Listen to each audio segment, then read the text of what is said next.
반갑습니다. 온 세상이 봄 소식으로 가득합니다. 산수유로부터 시작해서 영춘화, 매화, 목련, 벚꽃, 또 민들레, 돌단풍, 할미꽃, 지금 우리 익산 총부에는 철쭉이 한창 만개했습니다. 대각계구제를 맞이해서 원각성존 소태산 대종사님의 대원정각과 대도정법 세회상 원불교의 개교와 그리고 우리들의 공동생애를 진심으로 축하드립니다. 우리 대종사님의 대원정각은 낡고 묵은 선천의 문명세상이 지나가고 새로운 후천개벽 문명세상이 시작되었음을 의미합니다. 우리 대종사의 대원정각, 이 깨달음을 기점으로 이 세상에 새로운 인류가 등장하고 새로운 문명이 탄생되었음을 뜻합니다. 인류 문명사의 오메가 포인트, 이 오메가 포인트를 찍고 문명의 일대 전환, 광명천지가 활짝 열렸다는 말입니다. 물질이 개벽되니 정신을 개벽하자. 전대미문 인류 역사의 일찍이 듣지도 못하고 보지도 못했던 새로운 개벽 세상이 지금 열리고 있는 것입니다. 지금은 여명기라 과거 묵은 세상의 어둠과 그 잔재들이 채 가시지 않아서 이 서프라이즈, 놀라운 후천개벽의 소식과 원각성존 주세불 대종사를 알아보는 안목 있는 분들이 많지 않지만 머지않아 아주 대명천지, 크게 밝은 세상이 열린다고 하셨습니다. 지역으로 쪼개지고 인정으로 갈라지고 종교와 사상으로 나누어지고 계급과 차별로 싸우고 고통받던 우리 인류가 이제 바야흐르 진리도 하나요, 세상도 하나요, 인류도 하나요, 자유와 평등과 평화가 넘치는 광대무량한 낙원에서 이제 새로운 문명세계가 열리고 있음을 만천하에 선언하셨습니다. 그 중심이 바로 고요한 아침의 나라 대한민국이고 그 개벽기가 바로 지금입니다. 그런데 요즘 사람들, 특히 젊은 사람들은요, 이 종교에 대해서 그다지 호의적이지 않다고 합니다. 무관심해요. 왜 그럴까요? 꼭 그렇게 단정해서 이해할 수 있나요? 저는 이 물음을 논하기 전에 우리는 과연 종교란 무엇인가 이 대전제를 한 번쯤 살펴볼 필요가 있다고 생각을 합니다.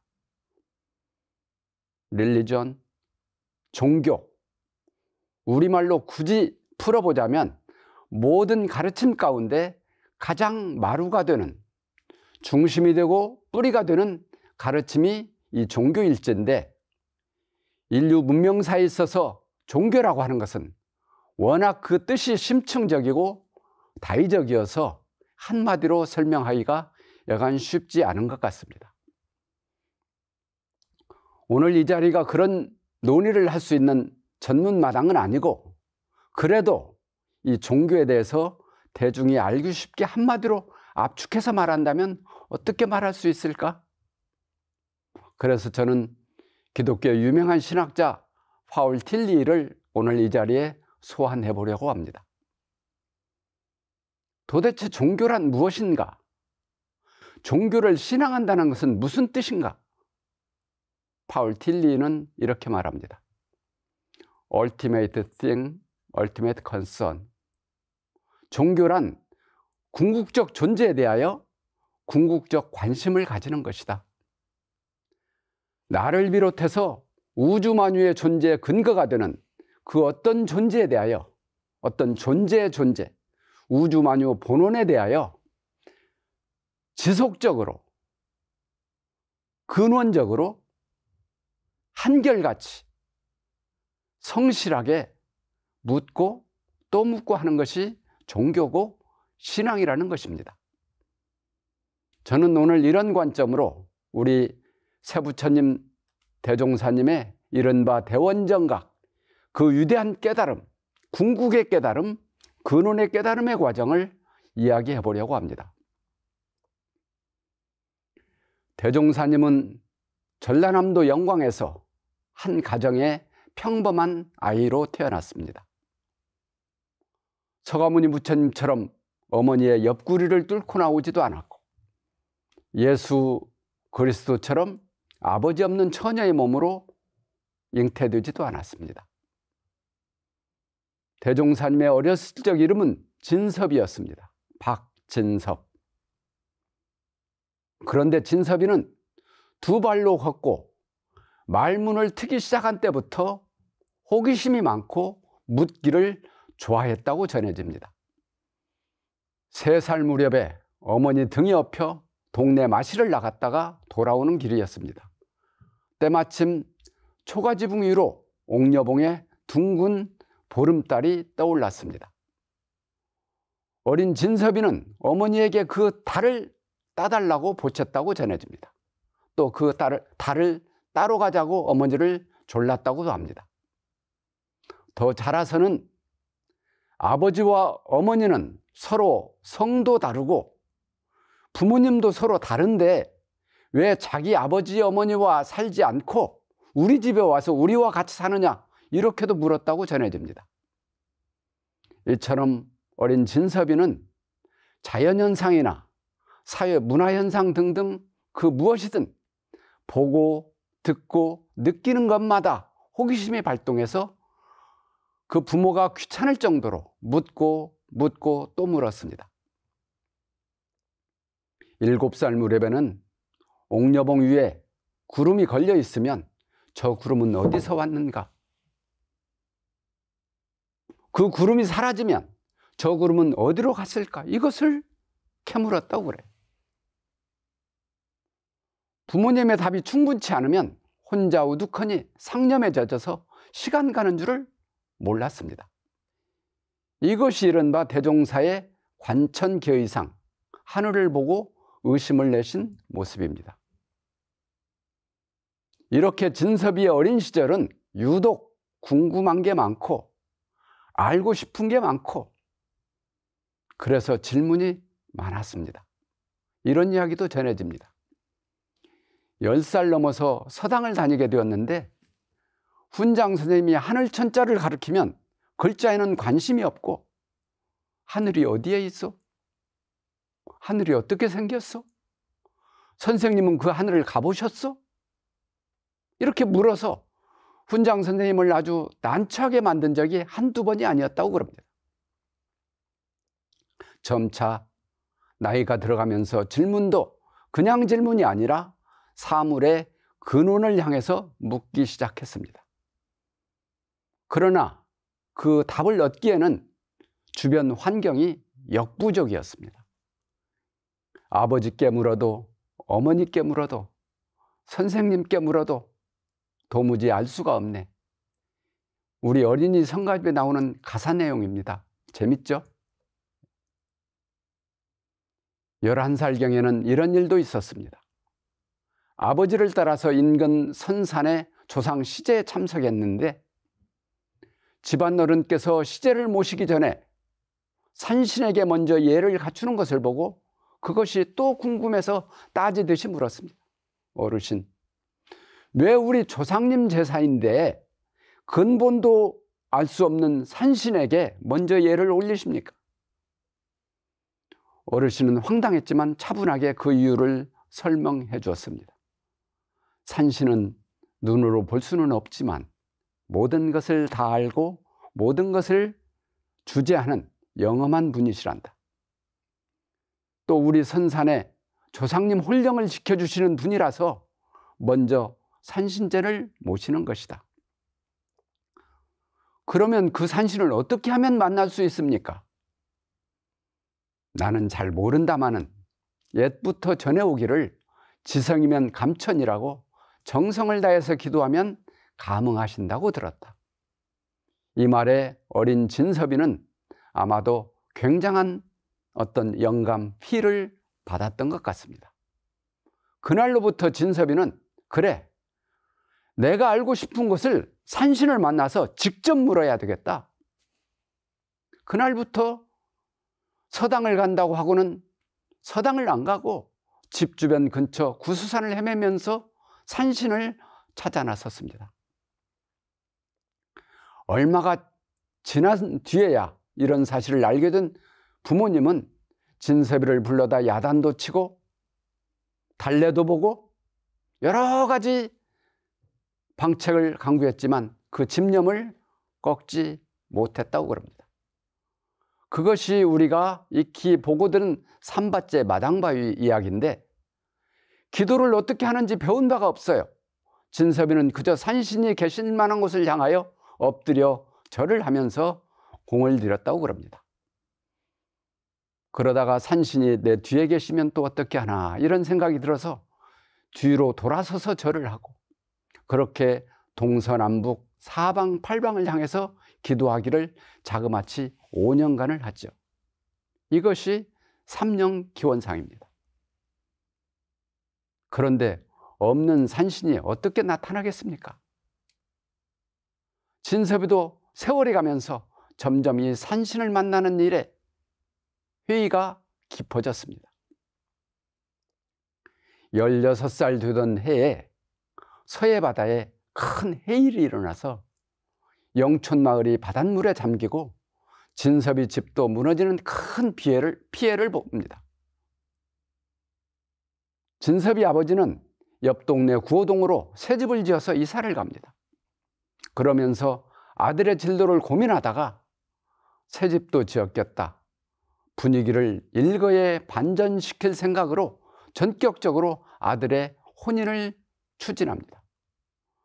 구수산 너머 홍공리라는 마을에 사는 양씨 집안의 교수였습니다. 진섭이는 혼인 후에 처화라는 새로운 이름으로 불리게 됩니다.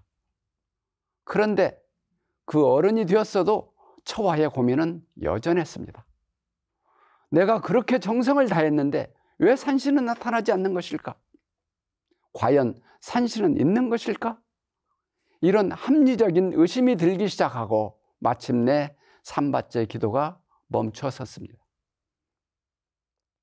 그렇다고 마음속 깊은 곳에 자리 잡은 그 의문들이 사라진 것은 아니었습니다. 오히려 나이가 하나둘 더 먹어가면서 질문은 깊어졌습니다. 사물의 변화에서 시작된 질문은 이제 나는 누구지? 산다는 게 뭐야? 어떻게 사는 것이 맞나? 죽음은 또 뭐고? 나 사는 것과 세상과는 어떤 관계에 있나? 이런 질문들이 점점 처화의 가슴속 내면 깊숙이 자리 잡았습니다. 때마침 섣달 금음경에 환세차 처가에 가서 며칠 머무는 기회가 있었습니다. 처가의 동네 사람들이 사랑방에 모여서 이야기꾼의 이야기를 들으면서 즐겁게 놉니다. 마치 지금 우리가 TV를 보듯이 고대 소설 박태부전, 조웅전 등 주로 주인공들이 천신만고 끝에 도사를 만나서 소원을 성취하는 스토리였습니다. 그 어려운 고비마다 도사가 출연해서 문제를 해결하는 것을 보고 처화는 다시 어떤 깊은 영감을 받습니다. 그래, 산신을 만나느니 차라리 도사를 만나는 것이 낫겠다. 산신은 그 존재 유무를 확신할 수 없지만 도사는 사람이라고 하니까 내가 못 만날 이유가 없지 않은가.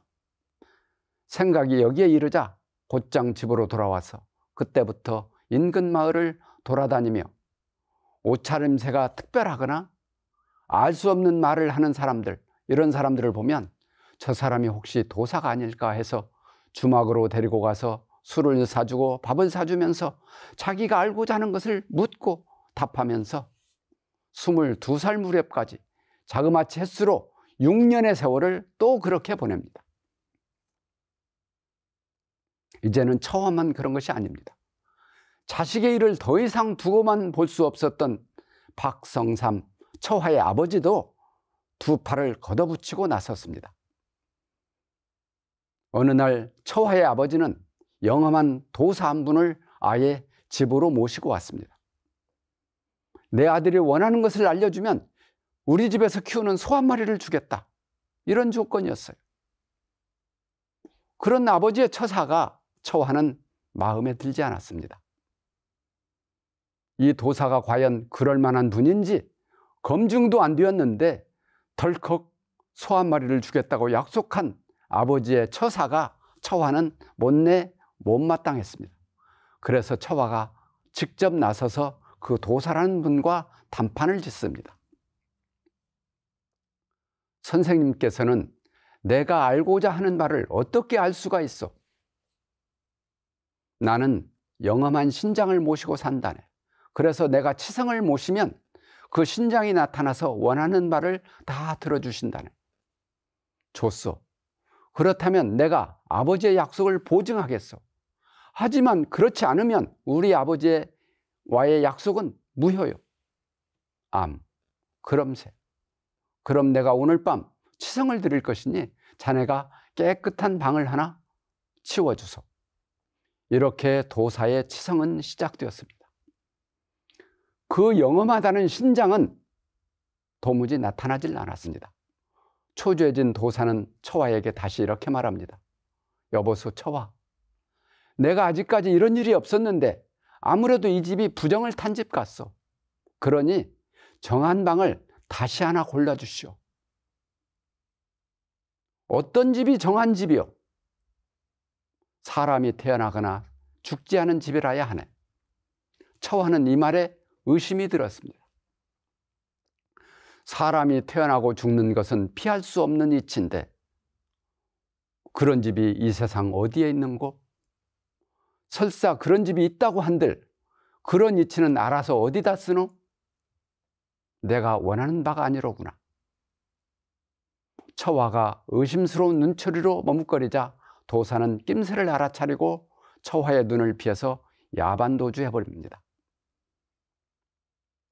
이런 일이 있은 후 처와는 큰 실망과 좌절에 빠지게 됩니다. 영험하다는 산신은 만날 수가 없고 답을 준다던 도사마저 도망을 가버리니 이 일을 장차 어찌하면 좋을꼬? 이 일을 어찌하면 좋단 말인가? 이렇게 처와는 점차 먹고 자는 일상생활이 무너지고 몸과 마음에 병을 얻게 됩니다. 아무 일이 없다가도 문득 이 무릎이 도지면 이 일을 어찌할꼬? 넋이 나간 사람처럼 몇 시간이고 앉아있는 때가 많아졌습니다. 이런 이야기도 전해집니다. 한 번은 십타원 대사모께서 아침 일찍 양푼에다가 보리밥을 비벼주고 처와 낭군이 밥숟가락을 뜨는 것을 보고 이웃집 밭을 매러 나갔다가 점심을 챙겨드리기 위해서 다시 집에 돌아왔는데 여전히 밥숟가락을 든 채로 양푼의 보리밥은 그대로 남아있고 파리떼가 새카맣게 달라붙어 있었습니다. 또 이런 이야기도 있어요. 하루는 동네 사람들이 법성포 장에 가는데 처와가 같이 가겠다고 나서서 선진포 포구에서 기다리고 있었습니다. 건너편 나룻배가 도착을 해서 사람들이 우르르 배를 타는데 마침 그때 그 필, 이 일을 어찌할꼬? 이 필이 와가지고 우두커니 또 장승처럼 서 있는 겁니다. 동네 사람들이 법성 장보기를 다 마치고 석양에 다시 나룻배를 타고 와탄강을 건너왔는데 그때까지도 이 일을 어찌할꼬 하고 서 있다가 발견된 적도 있었습니다. 이때부터 이상한 소문이 돌기 시작했습니다. 처와가 이상하다. 정신이 나갔다. 때때로 자신도 어찌할 수 없는 내면으로부터 솟아나오는 의문에 이 일을 어찌할꼬? 이 일을 어찌할꼬? 생각이 여기에 이르면 모든 생각이 다 사라지고 오직 이 한 생각에 함몰되어서 점차 먹고 자는 것도 잊어버리고 몸의 병은 깊어져서 몰골이 말이 아니게 됐습니다. 배에는 혹이 생겨서 불룩 이렇게 튀어나오고 머리에는 두창으로 고름투성이었습니다. 이것이 선진포의 입정으로 상징되는 강변 입정상입니다. 아까운 사람 버렸다. 마침내 처와는 가정과 친지는 물론 이웃과 동네 사람들로부터 버린 사람, 미친 사람 취급을 받았습니다. 처와는 별수 없이 구호동 본가를 떠나서 노루목 길가에 조그만 초막 하나를 지어서 그곳에서 최소한의 의식주만을 제공받았습니다. 그런 혹독한 상황과 조건 속에서도 처화의 의무는 오히려 치열하고 생생했던 것 같습니다. 오직 세상 만물과 인생과 문명의 뿌리, 그 근원을 알고자 했던 그 질문 말고는 처화에게는 아무것도 관심이 없었습니다. 처자식도 집안 살림도 아예 생각이 없었습니다. 그러던 처화에게 놀라운 변화가 일어났습니다. 26살 되던 해 1916년 병진년 봄 4월 28일 이른 새벽에 잠시 잠이 들었다가 문득 정신이 들었는데 전에 없이 몸이 가볍고 마음이 상쾌하였습니다. 자리에서 일어나 방을 몇 바퀴 돌았는데 전에 없는 유쾌한 기분이 들었습니다. 별일이다 싶어서 방문을 열고 앞마당에 나가 몇 바퀴를 돌았는데 몸이 날아갈 듯 가벼웠습니다. 동력 하늘을 바라보니 별들이 초롱초롱하였습니다. 가슴이 뛰고 설레는 나머지 노루목 뒷산을 오르는데 집신에 흙이 묻지 않고 바짓가랑이에 이슬이 채이지 않았다고 전해집니다. 참 별일이구나. 참 이상도 하지. 그러다가 날이 환하게 밝아지고 문득 자기 모습을 돌아봤습니다.